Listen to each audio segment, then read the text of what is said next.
Welcome to Rapid Max Tamil channel. தமிழகத்தில் 40,000 பணியிடங்கள் நிரப்பப்படும் என்றதை நிதி அறிக்கையில் அமைச்சர் தங்கம் தென்னரசு அவர்கள் தெரிவித்திருக்காங்க. ஸோ இது குறித்த பத்திரிகை செய்தியை இந்த வீடியோவில் பார்க்கலாம்.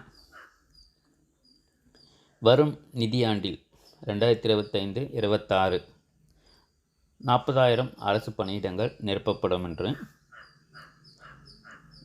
நிதிநிலை அறிக்கையில் அமைச்சர் தங்கம் தென்னரசு தெரிவித்துள்ளார். அரசு பொறுப்பேற்ற 4 ஆண்டுகளில் 78,882 பேருக்கு பணி நியமனம் வழங்கப்பட்டுள்ளது.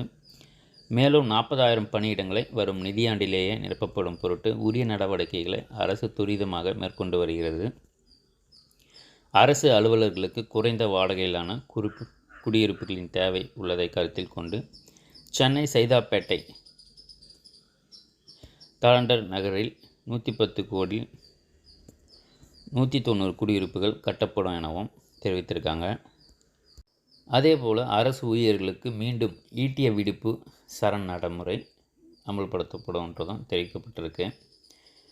கொரோனா நோய் தொற்று பரவி இருந்த காலத்தில் தமிழ்நாடு அரசின் நிதிநிலையில் பெரும் சுமை ஏற்பட்டது. இதனால் அரசு ஊழியர்கள் ஆசிரியர்களுக்கான ஈட்டிய விடுப்பினை சரண் செய்யும் நடைமுறை நிறுத்தி வைக்கப்பட்டது. இதை மீண்டும் செயல்படுத்த வேண்டும் என கோரிக்கைகள் முன்வைக்கப்பட்டன. அவற்றை பரிசீலித்த முதல்வர் மு.க.ஸ்டாலின் இதை மீண்டும் செயல்படுத்த உத்தரவிட்டுள்ளார். அதன்படி அரசு அலுவலகங்கள் மற்றும் ஆசிரியர்கள் ஈட்டிய விடுப்பு நாட்களில் 15 நாட்கள் வரை சரண் செய்து பணப்பலன் பெறலாம் எனவும் இந்த நடைமுறை 2026 ஏப்ரல் 1 முதல் மீண்டும் செயல்பாட்டுக்கு வரும் என நிதியமைச்சர் தங்கம் தென்னரசு தெரிவித்திருக்காங்க. தொடர்ந்து நம்ம சேனலில் இணைந்திருங்க.